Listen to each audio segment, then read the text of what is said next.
Welcome. Hello and welcome to OzLoL Podcast episode 104. My name's Colossus. I am back. Thanks to Victor for hosting last week. The audio should be up for that pretty soon. Apparently it's not up yet. I don't know why. Apparently things don't work like they should work. But anyway, nevertheless... Well, we've just moved like websites and stuff. Yeah. T-Force Network, and so have you actually tried to put it up? I put it up on the new website, but apparently that's not actually linked to the RSS feed. Did you put it up with a picture? It has an automatic default picture. Anyway, we'll talk about that later. We can troubleshoot later. But we can troubleshoot later. Alright, anyway, I'm Colossus. This week I'm joined by Pixie. Hi. Joined by Victor, of course. As you can hear. Oh, yeah, Victor. Ooh. And we've got Smite. Wow, and I'm going to do an excellent, exciting intro to myself, and not just say hello, guys. And Stephen Garstone! And Stephen Garstone also returning. I just found out that there's a Demon Vi skin in this upcoming patch, so now I'm excited. Yeah. Stephen, where have you been the last 2 weeks? I've been busy as crap. You have no idea. Guys, there's a schoolgirl Ari coming out. This is a step in the right direction for Rito Games. They finally realized that Vi is some kind of evil hellspawn out to ruin the world. However, the only problem here is they chose to celebrate it by giving her a skin rather than, pressing the old delete button and forgetting that she ever happened. See, the thing I like about that skin is if it was like any other female champion in League, it would be like a sexy succubus skin, but somehow they can't make Vi, like, overly sexy. I don't know, it's still got boobs. It's got some pretty sick cleavage and great midriff. Well, yeah, but let's get real. If it was Demon Ari, like, that... It's true, it's true. Ari is a demon! Yeah. You know what I mean? That would be a cool skin, though. They need to do that. Oh, let's release the undead Cartha skin. Well, maybe you've had green VFX. Steve would be really interested. Isn't that right, Steve? Fight me. Of course, the New Zealand guys don't get that. Steve has got an ongoing issue with the fact that they changed Carthus's visual effects in his rework. So, anyway, Don't worry, I'll be salty about the Tarek rework as well for a long time. we should actually put up like a permanent list on our website of all the things we're really salty about. So for me, it's old Locket is gone. Victor's preemptively unhappy with Tarek. Steve's No, I'm sorry. If you're going to be having anything on the website, it's fucking Cello Girl from the 2013 fucking World Finals. Yeah, that was pretty weird. Anyway, but I'm not salty about that though. You've brought up repeatedly. No, really, it was a big deal at the time. It's not a big deal now. Anyway, speaking of websites, we're part of the Trinity Force Network, and you should check out our website, which, as far as I'm aware, at this stage is still oslol.trinityforcepodcast.com. It is changing. For now. Yeah. And, so we'll give you that new website when we get to it. Don't forget to check out our other shows, the Trinity Force Podcast, the T-Force LCS Rundown, the Forwards Podcast, the Hearth of the Cards Podcast, as well as the stream for the Trinity Force RPG. So, all available through iTunes, or in the case of... and actually, all of it's available on YouTube as well. So you should check out our YouTube, which if you just look up Trinity Force Podcast on the YouTube, you'll find it. All right, well, let's get into some brief discussion about some smaller things, and then we'll talk about the big events of the week, which of course have been the World Finals. Week 2, we've had some huge, in the case of NA, just absolutely being pummeled. I'm just mad that I didn't get to listen to the live stream of the LCS rundown to hear all the saltiness over how badly they did, but we'll get into that. So we'll just quickly mention that for some reason, right, Rito have decided to enter the Oceanic All-Stars into the Red Bull Billy Kart competition. So they are going to be riding downhill in a cart that looks like Corky's Hot Rod. Waffle copter. I'm sorry. I'm laughing because I just remembered, I remembered All-Stars a couple of years ago, just like regular All-Stars. And I was just trying to imagine what would happen if they sent them to do Yeah. something similar, and I was imagining like Scara and shit trying to do that. Yeah. Wait, so they Imagine- chose out of all the cool vehicles, they chose Hot Rod Corky. Yeah. Well, I guess there's not too many vehicles in League of Legends, so it's really a pretty limited pool to draw I'm from. pretty sure a siege cannon minion. I would have. Yes, I would he's have gonna liked be- to would be see them. great. I would have liked to see them go down in just a giant Vi fist. Like, who's gonna fucking stop you? Well, I don't know, I thank think you. a good Yeah, one. so- Unstoppable force. That's Yeah. the name of You that know, vehicle. what? If the OzLoL podcast are getting behind Vi fists entering this competition, Let's do it. He's gone. He's done. Um, Awesome. There's a problem solved. Yeah. I will Done. have no I always wanted to part get in rid it. of this guy. Now he leaves of his own accord. Yes. That's perfect. All right. Well, yeah. I don't know. I actually initially thought it was going to be a giant Cogmore when I saw the profile look of it, because it's got the tail and it's kind of got the mouth.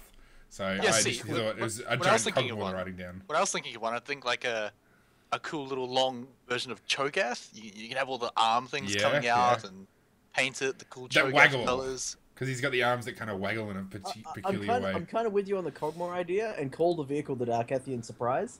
Yep. Just because when he dies, he just like gets this massive speed boost Maybe- and runs maybe- around I it, think- and I he's think the- clearly about to explode like Yeah. everything in this. Or they could do a Threshland. Just giant The Thresh downhill Express. Threshland. Thresh I Express. think the real question is, are they going to do this race in full cosplay? Because there is Well- no reason not to at this point. They should all grow big handlebar Well, mustaches. There's a fairly good reason not to. There's two that come to mind. One of One them is aerodynamics. You can't have a Heimerdinger throw if you want to Yeah, go fast. functionality. It's quite difficult to move in a lot of different cosplays, and you're gonna need to be, on your That's why you, toes. And that's why you Well, do by the sounds of it, smart Demon suit Vi is a really good one. Like, it's got hardly any clothing. Or Ari, Yeah. just go like that. the other thing is, these guys haven't known about this for long, and it takes ages to build a good cosplay. No, that's why you get them to all cosplay as Jinx, because that's the easiest cosplay fucking ever. Yeah. I'm all for You- riding you need around in the the wig. Gemmobile. Yeah, but that's it. Like you need the wig and like a bikini and some Shorts. plastic bullets. Excuse me, I think you will find that she wears cargo shorts, like the really short shorts. Well, Yeah. shit. My apologies. I You will buy go the and get store, my you buy the really bikini. feminine pair of short shorts right now and show you what they look like. Yeah, So it right. sounds like Well, Victor's going to PAX as cosplaying as Jinx then. I'll get real. That is a great idea, Victor. We should maybe Day 3. Do it. have a fundraiser. We do it. We I get Victor to do it actually for working, charity. and this is going to make Victor angry. I'm working on a gender bend Vi costume. Hopefully, time for Halloween, but probably not. I actually It's not do even gonna find be I actually do find gender bent characters quite cool. I used to draw Punchinello from the main podcast. I used to draw him as Caitlyn. He had this like big trench coat and a silly hat, and I was like, fuck, he actually looks pretty good as a Caitlyn. So I'm all for Okay. gender bending. But however, when we're talking about Vi and OzLoL podcast now being the #1 Vi podcast in Australia, I think we should do it. Maybe to get him to go permanently. Just Or just I'm mostly no, just doing it at this point to annoy Carrot with the whole like overlays and stuff. it's actually your it's video actually hasn't come alright. back up. Yeah. But I just kind of want to, because you've got control of the stream overlay. If Victor does this again, replace his picture with a picture of Vi Yeah. That's the only thing. to prevent further disconnect. I'm gonna do Victor Vi. By Victor dropping out of the call, he is inadvertently increasing the percentage of Vi that appears in the show. And can you really put that on your own conscious, Victor? Is even And- this. And better yet, fuck keep that. the name Victor, but just cross out the KTOR. Yeah. Ladies and gentlemen, I've done a lot of rebranding recently. I'm no longer Victor Bradley. I am now actually all-time 13. How you Oh, there going? you go. Alright. Well, let's move on to that. So, just to let people be aware of it, there is a new "What is League of Legends" video. So, we'll put the link. I'm going to put it in the Twitch chat right now. Pretty useful. I imagine that that's actually been timed quite purposely for Worlds, because when it comes to viewing party time, for Worlds, especially when they have much bigger turnouts, you get a lot of people along who know dick all about the game. You know, friends, boyfriends, girlfriends, just tag-alongs, people who have maybe heard about it.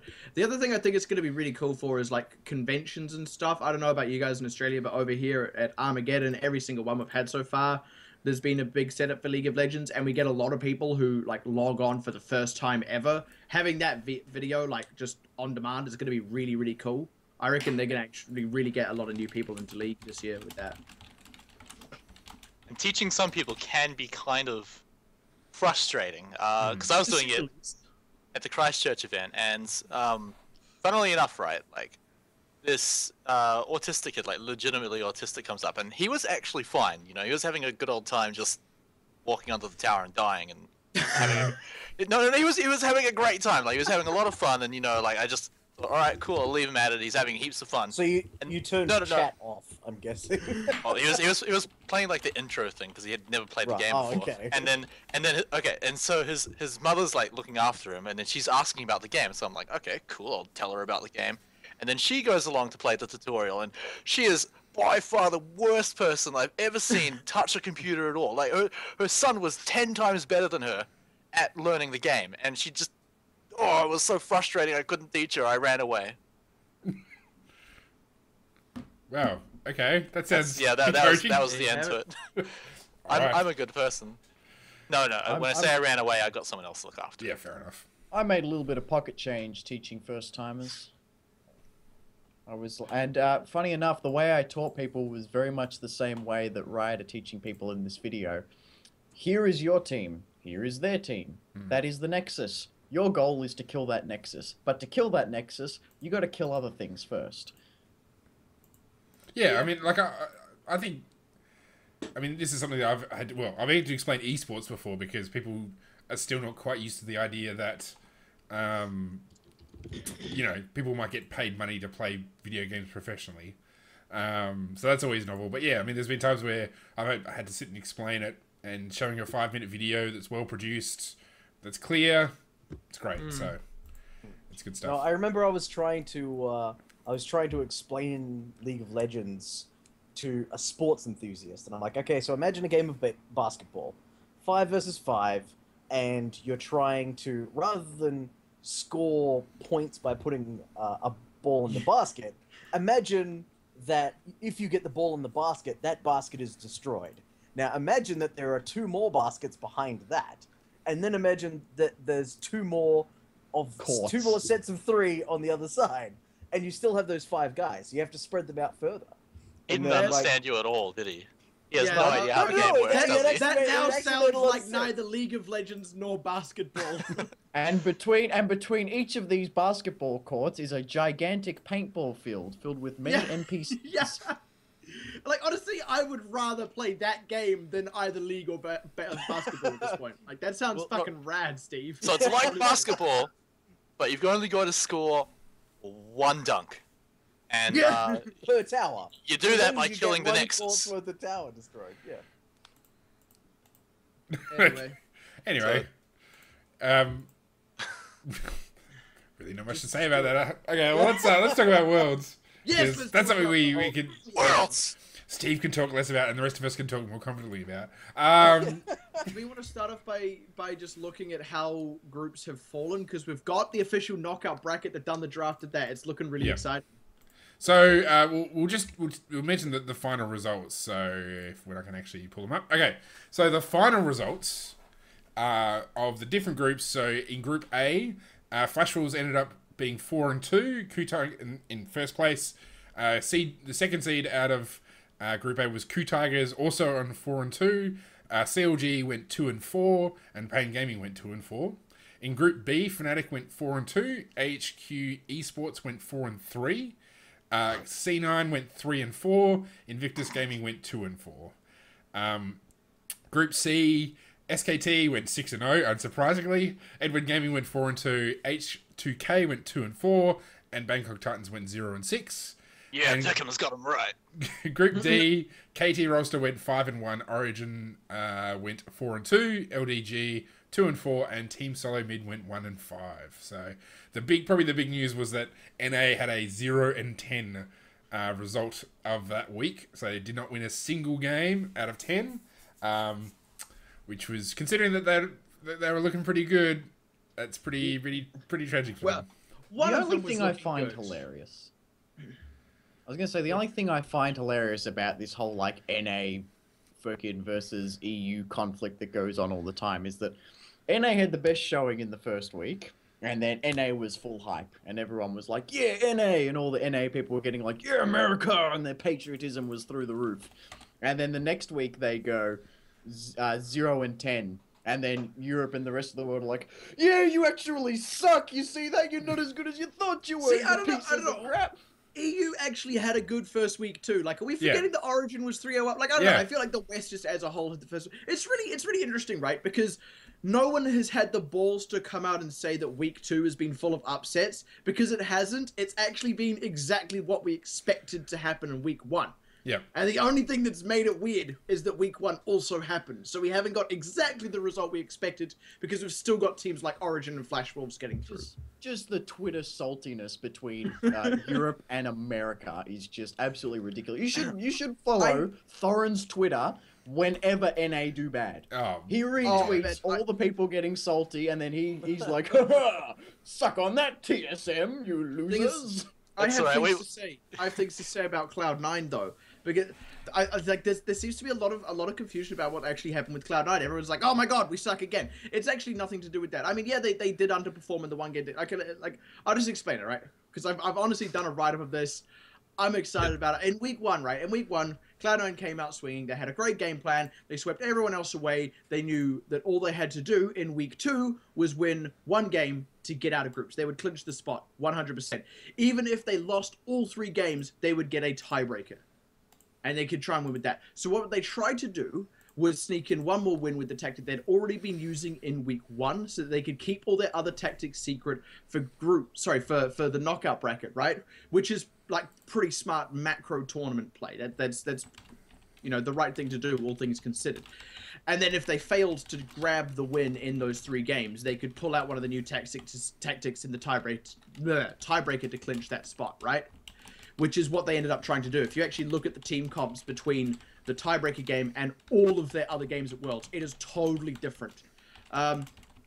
And so what happened, right? In effect, they lost the first 3 games of that week because every other team adapted. They had a fail-safe in case that happened, and that one game ended up being the one they didn't actually play up to scratch. So the way to look at it is Cloud9 only lost 1 game by not playing well enough, and that was the tiebreaker, and the rest they lost because their comp was countered.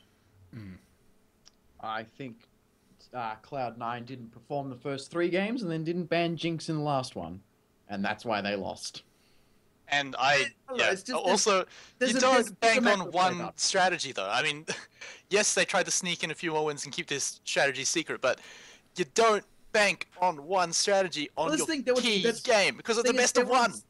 They were trying to not do exactly that. They were actually trying to not bank on one strategy. They were trying to have other strategies they could pull out. Like they do have other strategies. You can bet your bottom dollar they had like another 2 or 3 different comps that they were going to pull out in quarters, semis, even finals if they got that far, right? They weren't going to try and ride the whole tournament through just on the one thing that worked in week 1. So what they were trying to do was keep their element of surprise. It's macro play and it's planning. And the interesting thing is, because they didn't pull it off, everyone's looking at them and going, oh my god, it's absolute garbage. When actually, they just didn't quite pull it off. It really comes down to that. See, I don't agree. If they pulled it off in the first game, that would have been good work, Cloud9. You did a good thing. Who cares about the next games? You can just keep rolling with it some more. But they lost the first time with the strategy. They lost the second time with the strategy. Come the third time, they go, let's just try it again. Why not? But the thing is, for them, the thing is, Victor. The thing is, Victor, if you've got another strategy, I get your point. Just one person at a time, thanks. Sorry, one quick question before you continue this conversation. For people who have not seen Worlds, what was the one strategy they were using? Fast pushing, out rotating. Yeah, Tristana, Azir, Veigar. If Azir was gone. Like, the thing is, I do agree with you, Victor. They did, you can argue that they misplayed there, but the thing is, if you've got a strategy you want to keep secret until quarters, you don't want to use it unless you absolutely have to. And the game where they absolutely had to use it was the tiebreaker, which is the one where they did use it. And I don't dispute that, but they should have, it should have clicked in their head at some point, okay, this isn't working, we should maybe not do this because everyone and their cats have realized, okay, this is what we're doing and that's what we have to do to beat it. And the one, like any of the other teams they were versing after the first one can just look at the game they lost and go, that's what we have to do. Let's just replicate that. Yeah. Like in theory, yes, you're completely right. But in practice, actually, that's not always the case. It's actually unlikely that all three teams adapt as well as all three teams ended up doing. That's the thing. Like, yeah, you could just watch the previous game, but at the same time, like, let's say I'm a member of AHQ, right? And I've just seen Cloud9's comp that they rolled us in week 1 with crumble to a team before, but I haven't practiced that comp that counters what Cloud9 are doing. Am I going to go out there and go, all right, well, let's try this because we think it works, risk our own spot, or are we going to go with something like, it just so happens to be that they all practiced it and all played better than Cloud9 in those games. Yeah, why have you... Cloud9? There's a lot of macro play behind the scenes that went on, and it's really rough to just say this team ended up being shit, these teams ended up performing better. It's actually just that arguably Cloud9 got out macroed. Yeah. So hang on. So in your break between week 1 games where you got steamrolled and week 2, you're saying you didn't practice against this comp that you have to beat? Well, the thing is, like, you can practice against it, but you still might not quite pull it out in the day. That's the thing. Cloud9 were basically playing the odds. They were playing odds are one of them hasn't practiced it well enough to beat us yet, and unfortunately they lost that gamble. Yeah. And I'm just gonna say that's an awful call to make. By the second loss, you've got to think like, this just isn't working. Well, having said that, if you looked at what happened in that Fnatic versus, so the first game, of that day, so this is the Sunday, was Fnatic versus C9, where they got absolutely disintegrated. Like they just got completely sliced and diced. And after about 2 minutes, they were tilting like windmills. Like they were just practically spinning on their chairs. And it was a terrible game. It was like, to watch it live was something else. Like people just could not believe what was going on because they just gave up. So angry. Yeah, it was not a good day for C9. It's a nice idea for them to be like, you know what? Let's keep all these extra strategies, champion picks and cheeses and whatever we're going to pull out of our pockets. Save it for later against the teams that are going to get out of group stage. But they went into these last few group stages assuming that their enemies were fucking stupid. And their enemies are not stupid because this is the World Finals. The best team from every region has come to play against them. And they assumed little of their opponents. I think it's the unfair to say... 7th place team of North America assumed little of their opponents. I think it's very incorrect to say that they assumed little of their opponents. I think they actually went into the games having a lot of respect for their opponents. They just played the odds to give themselves a better situation if they got to groups. Now the reality is, right, when all the other teams start hitting group stages, a lot of the teams are playing very similar kinds of strategies, right? So there'll be a couple, the teams like SKT and EDG that knew they were going to clinch the spot regardless. They're going to pull out brand new strategies in groups. No one else is going to be able to adapt. And then the teams like AHQ, Flash Wolves, possibly even Origin, Fnatic, the fact of the matter is they aren't going to have those same things in their back pocket. Or if they do, they're not going to have as many as teams like SKT and EDG. And when you are the 7th place team, you weren't even expecting to be at Worlds, you might as well set yourself up for what could be the best shot you're going to get if you hit knockouts. Which I don't think they did set them up for the best shot because they would have... I do think that is disrespect of their opponents to just come out playing the same way they did every single other game with very similar champion picks. I think at the end of the day, we can argue this forever. Yeah, I think it's just, there's a reason people will call in Cloud9 to go 0-6 in groups. And it was kind of proven in this week. Yeah, I don't know. That's the thing is that, like, that's why I thought a lot about this, because I fundamentally disagreed with that from the start. But I mean, people are going to have what opinion of what teams that they're going to have. But I think the majority, if you go onto sites like Reddit and all that, the majority, the average esports watcher actually has no clue about, like I said, the tournament macro play. And Cloud9 has actually created a very interesting window into that, if nothing else. Well, if anything, I just hope that Balls takes a good hard look at himself and retires next season. I don't know. I like Balls though. His interviews are great. His interviews are great. Yeah. Yeah, if his interviews are fine, his play has just been so... Oh, he like a lock-in of Malphite and then stayed top lane for the entire game. If you're going to pick Malphite, you need to play that fucking teleport into that bot lane. You need to be getting around the map. But he plays the same way. He falls behind and he just stays top lane. And then it doesn't even matter who he's playing. He's playing Malphite. He barely set up any good Yasuo ults. Yeah, Balls I crap. with that, I do agree on some level, but at the same time, I find it really hard as like a Gold 5 player at best to sit here and judge what a pro does. Like, yeah, they might not be as good as other pros. They might be doing things wrong, but I also don't know their thought process. Like, I give everyone the benefit of the doubt. I'm not just using this for Balls. J.K. Like, Smithy would have I would played that say this- Malphite better than Balls. I'm just saying, like, I would say the I'll same pass of that other on. people who underperformed at Worlds. Like, I try not to judge anyone. Like, what's the AD that did Kid, for example? I mean, yes, Kid and Kitties were the weak link of their team, but I still find it really hard to judge their play and thought process because I am not a pro. I don't know what's going on in their heads. It might even be justified to them. Now, yeah, it might be wrong, but I find I find it hard. I will judge based on what I see, and what Also, I saw was a very poor performance. A Malphite sitting in his lane rather than teleporting constantly, that's more on the shot caller than the Malphite really, except in the like key clinch moments when he's like, I have to do this now in 1 second. I and I'm cannot getting right imagine High for the life of me saying, "Balls, just stay top. We don't need you. Just stay top." This whole thing we set up, we just stay top. It seems Don't more worry like about Kai just didn't say anything. If you look at how they crumbled in the tiebreaker game, it did just look like a bit of a shot calling fall through, in my opinion. But and like Hai is known as being a really good shot caller. It could just be that he didn't quite show up on the day. There could be other things going on behind. Might have been tilted. Who knows? But you know what? Funnily enough, there were 15 other teams that went to Worlds that weren't Cloud9. yeah. Let's talk about some of just them. thinking this. So probably the main dark horse team at the moment that's made it through is Origin. So you know the third seed. Fuck Flash Wolves in AHQ now. Origin. Well, I mean, yeah, Four big pros, and they're the dark horse. I don't know. Well, why I don't know. I Origin mean, are they only considered a just dark came horse. into the EU LCS.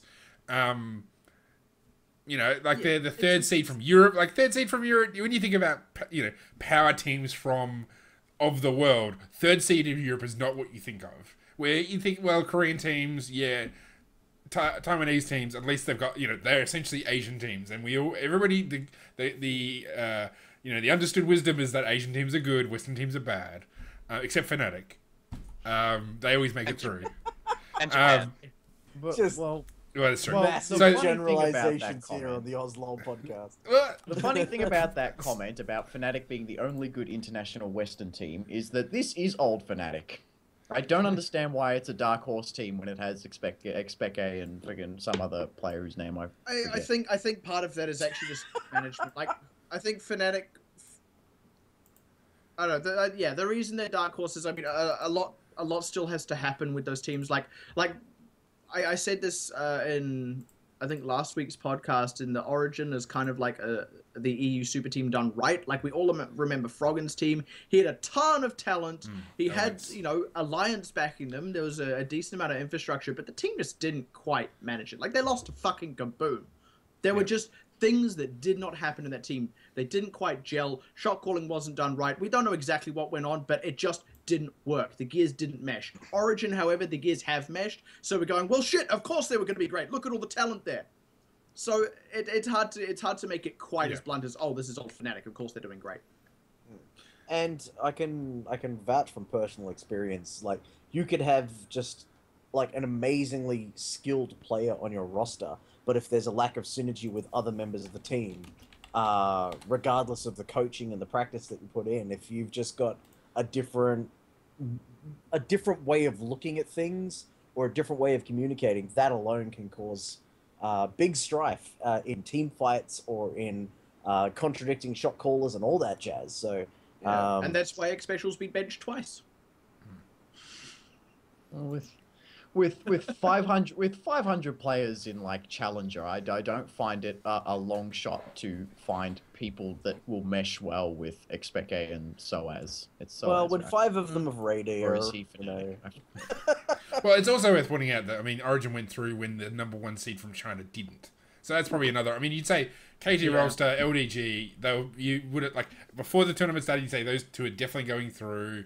No one, I mean, I don't think anybody but the diehard fanboys of TSM would have thought they'd go through. But, you know, it'd be third seed from Europe being number 1 seed of China, number 2 seed of Korea. You think, no.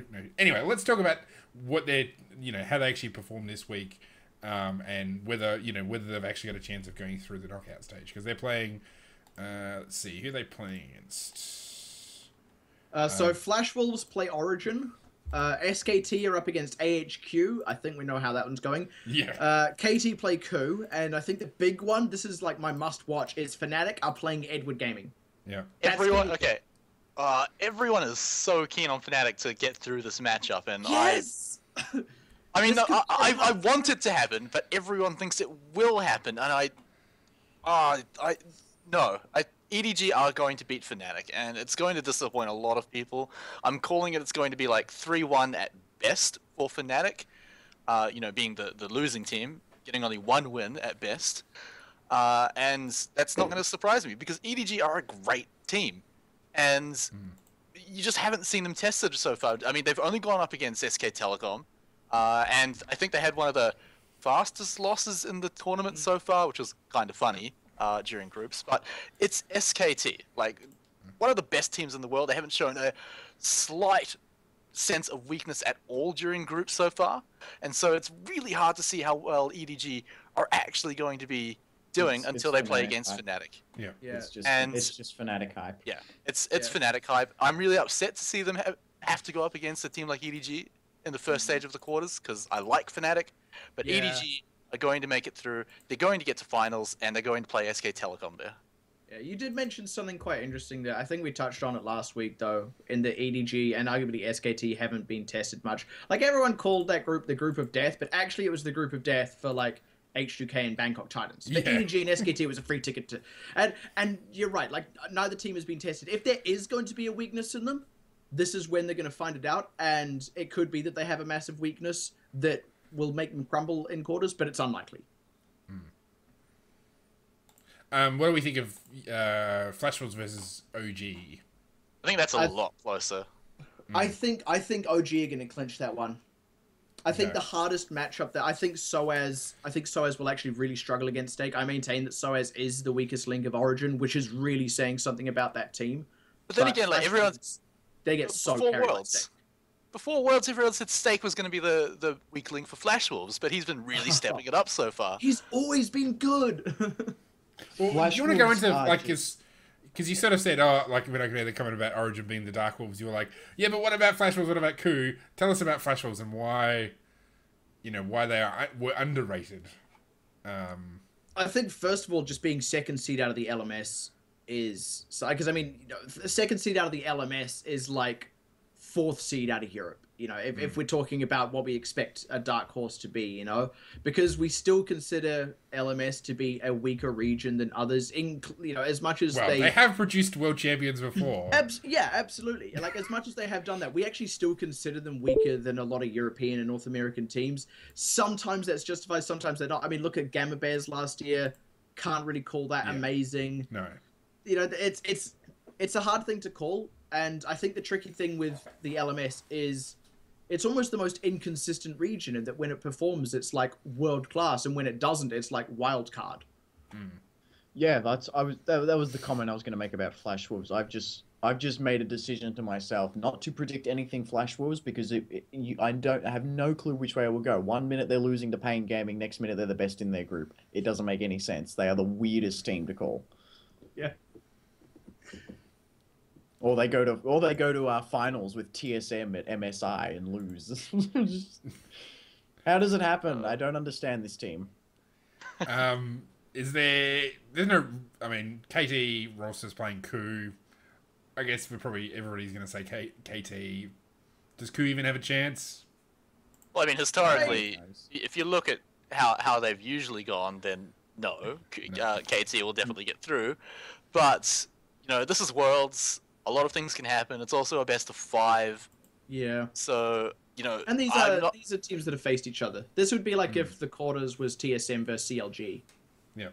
Who knows, really? That'd be disgusting. Well, I mean, like, How funny would it Q actually used to been? Q used to be like best in their region, so like there's like they could show up. Like they only really stopped being the best because of meta shifts. So, I mean, like they could show up, but I'm gonna put my money on KT. Who wants to make some bets? I got my wallet. Yeah, ready? Got Does some anybody want to make some bets? Oh yes, Australian money, please. That's worth a lot. I Mystery think skins. we can all agree SK are 3-0ing AHQ, right? Yes. I hate saying that. I really hate jumping on the Korean hype train like, oh, SKT are just better than everyone. I hate that. But you know why they're gonna win? You know why they're gonna win? Not just because they're better, but because they'll probably ban Tahm Kench and Jinx. Yeah, which no one else figured out somehow. Yeah, how funny is that Tahm Kench became a big thing? I'm happy about that. I mean, he's a Yeah. great champion, like stylistically, and his kid is just really interesting as well to watch. Like, Yeah. Well, one thing you'll notice is that not every team is utilizing Tahm Kench. Like, there are some who would just avoid him because they haven't practiced him. They don't know how to play this Yeah. dude. And then there are other people who are like, yeah, I'm on the Tahm Kench train, baby. Whoop, Yeah. whoop, I think there's for some reason there are still people who think he's a bit cheesy.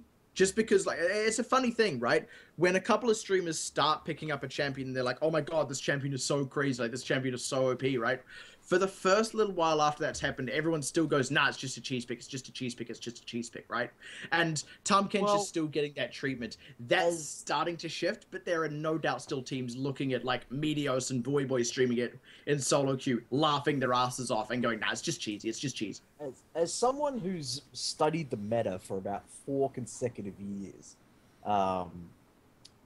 cheese picks are a thing that can generally be dealt with with one thing. Like if it's a last pick champion X and oh my god, we've got nothing to do with it. That's a champion like Tryndamere, for example. That's when cheese picks can be effective. But if it's something like we're just going to insta-lock Katarina or whatever because Katarina's flavor of the month or considered really cheesy at the moment, you just, pick an Alistair or a Nautilus or anyone who has a low cooldown CC of any kind. You're like, all right, well, we've dealt with that, and now we can build a comp against this incredibly weak cheese pick, Well, Yeah, but this thing, That's what Tahm it is. isn't even a cheese pick. just a Yeah, well, counter pick. It's you lock him in when you see the enemy team's picked up like Vega or Elise, someone that's gonna pick out one of your squishy guys. You go in and then he's fine. And it's so good against that it feels like cheese, but it's just a counter pick. Yeah. Exactly. I've been with Carrot forever since he was defending it on T-Force podcast, on this podcast, on Twitter, everywhere. You just walk up, you grab them and say, "Nope, Yep. I need to. Don't go there. You're in a bad Come spot. on, we're Don't do going that." this way." Yeah, like it's the best peel ever because it's not like I'm gonna get the enemy champions away from you. It's like I'm gonna get you away from the enemy champions. The only other person that does that is Thresh, but he can only do it when he's not even in the fight. Yeah. Like, he has to be a mile. And you can't click the lantern when you're stunned either. Yeah. Yeah, see, Or now if here's the main difference. Gragas stands on it. Yeah, like Callista can give your laning partner the opportunity to completely screw themselves up. Tahm Kench is much more of a babysitter, or like a protective mum in a shop. Don't go near the strange man who's smelling the trolleys. I can't wait to see Callista Tahm Kench. Yeah. It has to happen. Everyone is playing Callista. Now people are starting to play Tahm Kench. I don't know if you've seen it. Like, Meteos played up against that exact lane a couple of days ago on a stream. It is the dumbest shit I've ever seen. It's like with Dota.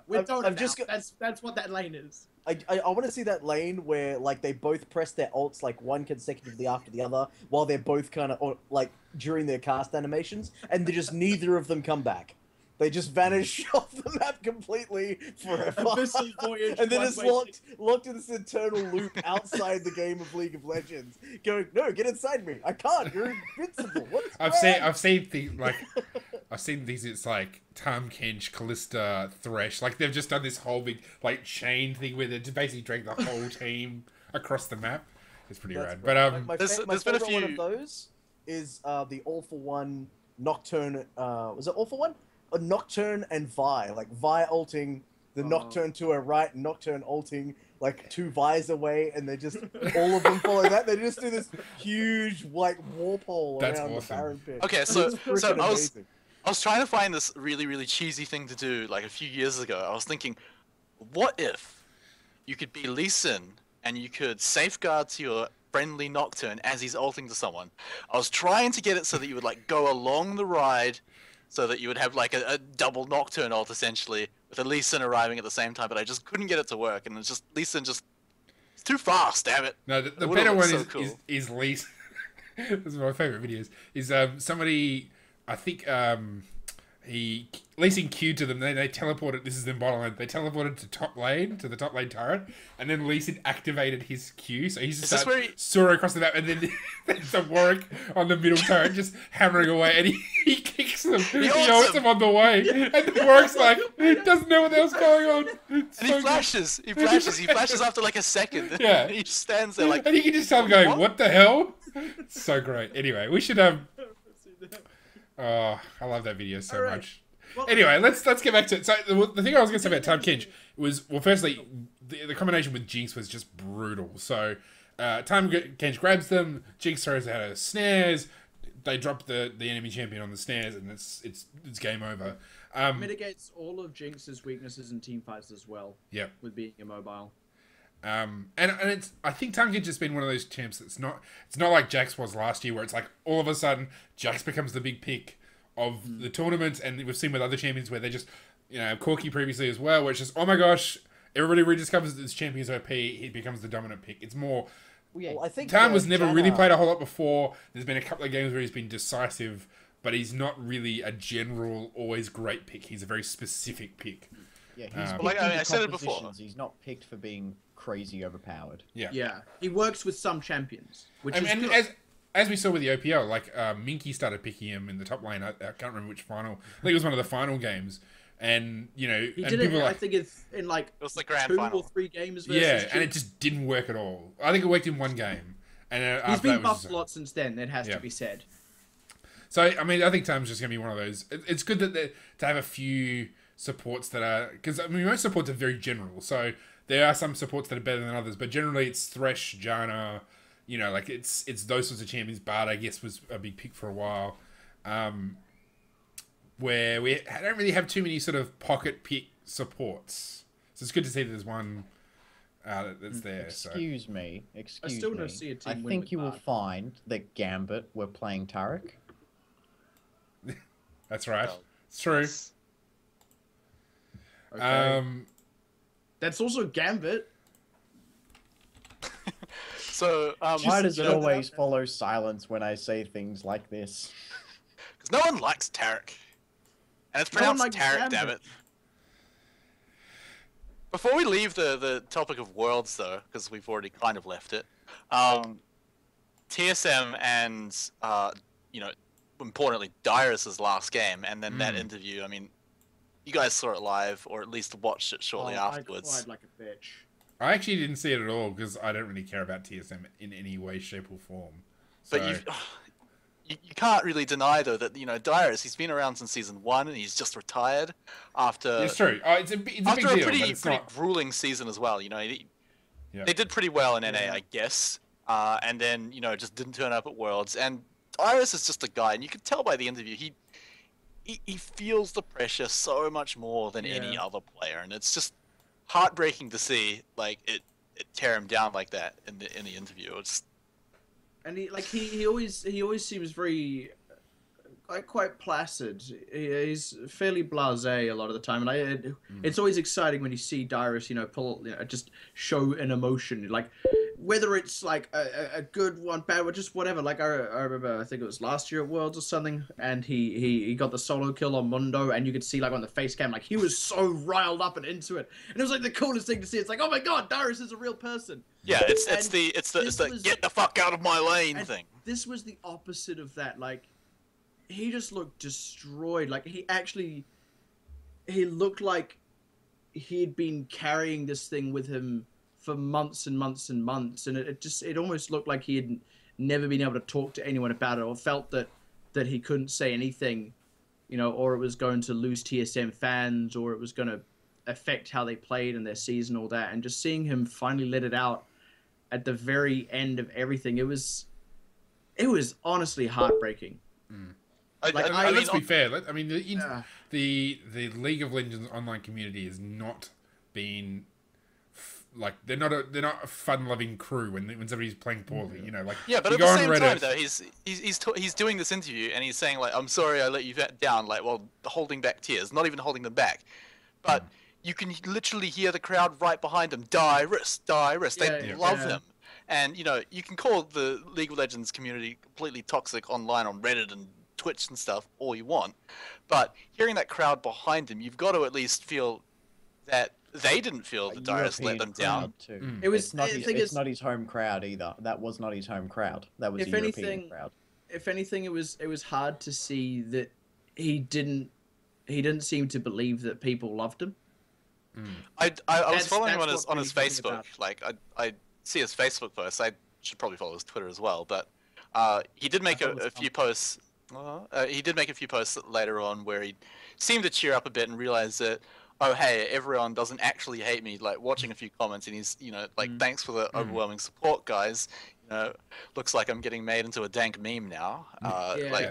Still, he seems to have a bit of a smile back on. I think he's still in a bit of a limbo state where he's not quite sure what he's gonna do, and because TSM has been his life for the last few years. Yeah, what's a marketable skill in League of when you've played League of Legends for 3-4 years? Oh, that's all you've really done with your adult life. He can still stream and probably live off that for the rest of his life if he wants to. But it definitely seemed like he had been expecting a lot more vitriol. He had carried the burden of thinking that there was going to be backlash, the reaction was going to be bad, and I think that it actually really weighed on him. So I think it's come to a surprise even to him, the amount of support that's come out. And I don't know. I think it's been a good thing. I think it sucks though that we set that precedent for pros. Well, to be fair, not that I watch a whole lot of NA LCS, but when you think of the giants of the top lane in NA, you're probably not thinking of Dyrus, and certainly not for. I'm guessing not last year either. So at least for 2 seasons, he hasn't been the best in his role, and in a team that's really struggled despite having been, this titan of the game for quite a while.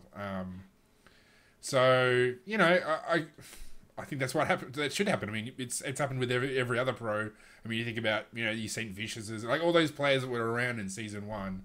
They've slowly retired because they're just not performing, and that's how the world of sports works. So it's just the nature of the game, and it's I guess it's just the tough thing for him is figuring out what to do next, because playing video games is not going to look great on a resume, and there's only maybe you can be a streamer. QDPI still seems to pull in quite a few viewers, but then again, he's a very interesting character, where Dyrus is just a chill dude. Hey guys, welcome to the Big Dick Club. Thanks for subscribing. Welcome to the Big Dick Club. And a lot of other ex-players have become casters or become analysts. But will Dyrus fit in that? It's hard to say. It depends what Dyrus wants to do, and really, that's up to him. That's not. I can totally see him being a caster, though. He's not.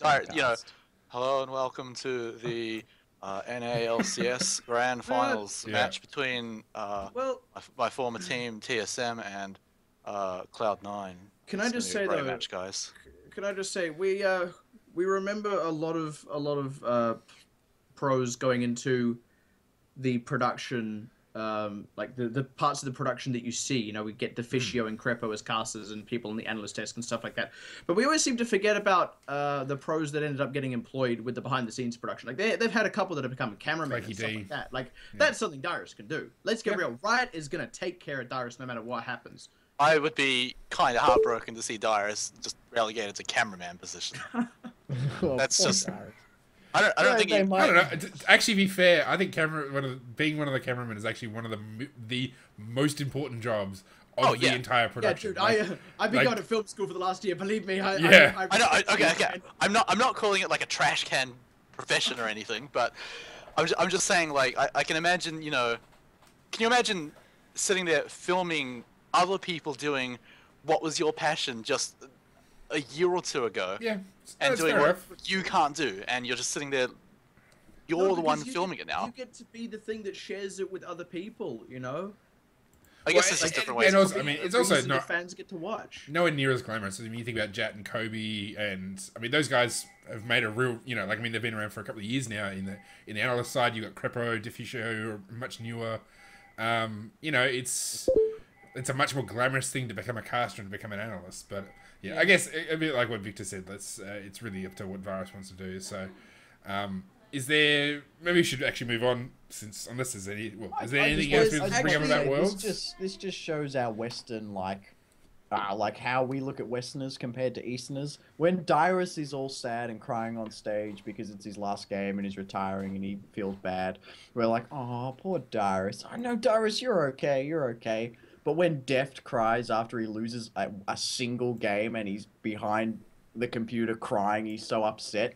We're like, nerd, you lost a game. Woo, get wrecked, Samsung Blue. I don't know, maybe To be you do fair, that, Def Victor. made his own bed. He considered that he stated his desire was to make other players cry. I think there's a bit of Schadenfreude when That's We also that's don't- that's a cultural difference. Like, have you ever I don't know. watched the LCK and hear them like trash talk each other through like before the game? They have a segment where they just trash talk each other before they start the game. That's just their culture. In Western games, like, you say anything even over Twitter, then like you're getting banned for 3 weeks.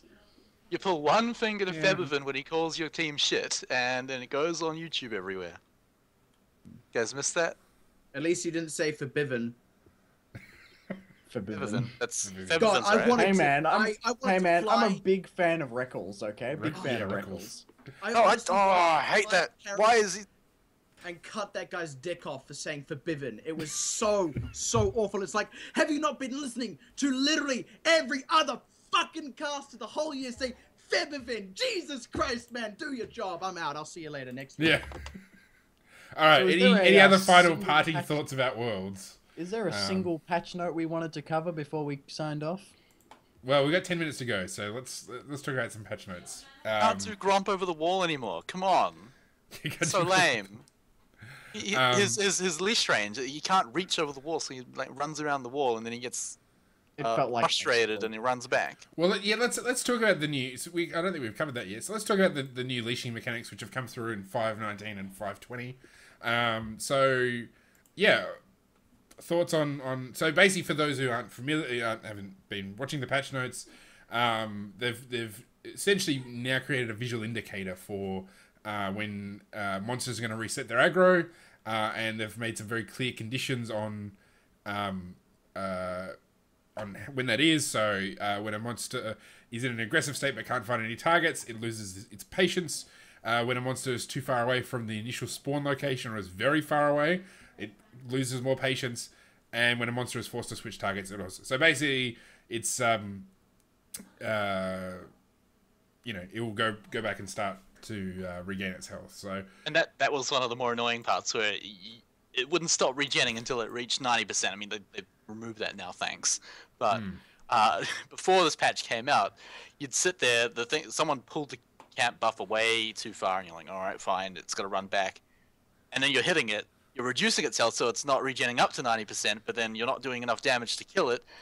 And then your teammate starts doing it, and he won't stop, and the buff just never dies. And they've removed that now, thank God. But yeah. that was, Well, it's I was interesting. so frustrated at it. Just to go back to YouTube videos we saw, there was one where Mordekaiser. No, it was Kitty Pie getting like 300 stacks on Draven, and then going into lane and try to get like just from that Gromp, because he kept lowering its health and never got to 90%. So it essentially he could just continually get the stacks of his adoration from his axes, which was pretty funny. And then he goes in the lane and dies immediately and loses 150. Actually, of them. I saw But, a video. Actually, Modbro uploaded it with Plays.tv. Check it out, Plays.tv. Yeah, that one. Yeah, give us all your money.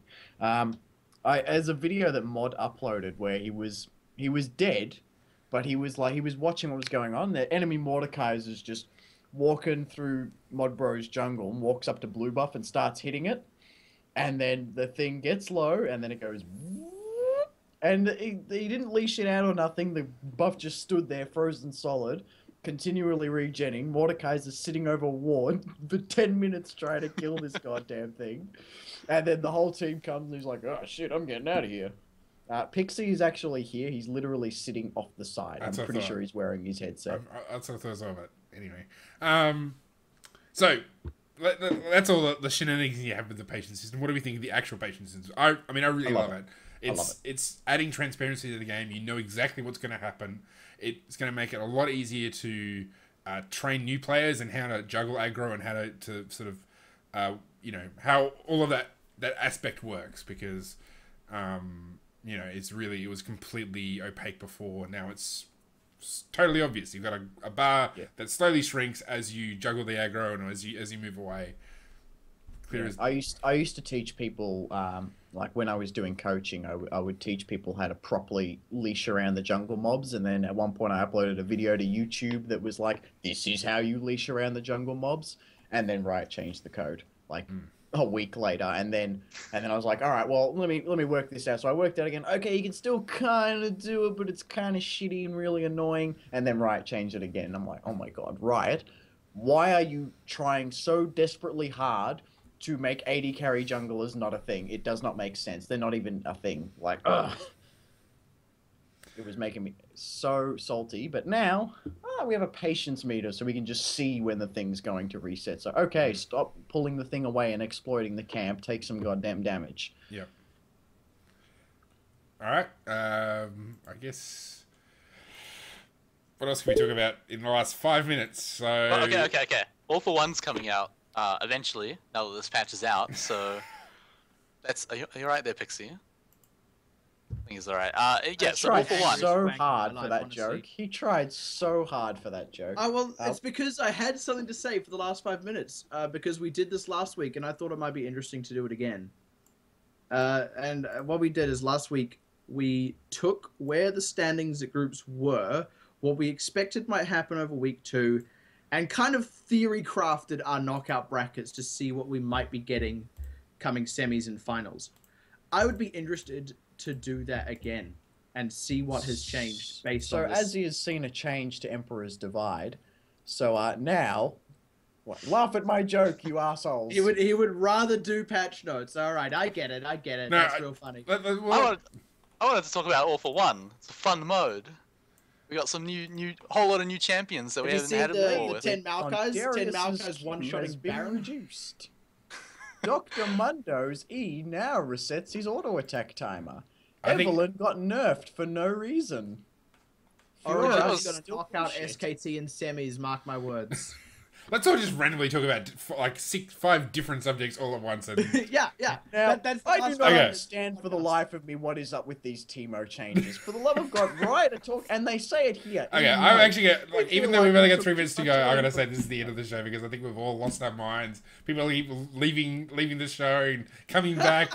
Like I think me and Smarty the only people who really do not understand why Riot think they took too much. As Ponophobia would call it, this is a shit show. So I'm calling. I don't know my camera. You don't even know if I've left or not. Yeah, that's true. That's true. All right. I'm gonna kick you out of the call because he's annoying me. I'm gonna be mad about it because the rest of the OC guys really showed up on the casting desk until he came out doing play-by-play, sounding like a fucking knob. I was disappointed. Okay. Wait, what are you talking about? I don't even know what Atlas this play did was. so well on the analyst desk. Pastry Time killed it as always. I love his style, but honestly, Fibivin, like, do your research. All right. Shit in the camper van. You're going to, because you're being silly. All right. I'm letting down the banner. This has been episode 104 of the OzLoL podcast. We're done. We're finished for this week. Now that I've started kicking people out. So we'll be back in next week. We'll talk about the knockout stages. Week 1 of the knockout stages. And this is the knockout stage, I think. Well, that's week 1. Yeah, this is the knockout stage. Yeah, this is the knockout stage of the podcast. This is still a better end than the last week. All right, we're done. Good evening, ladies and There gentlemen. we go. That's what I was waiting for.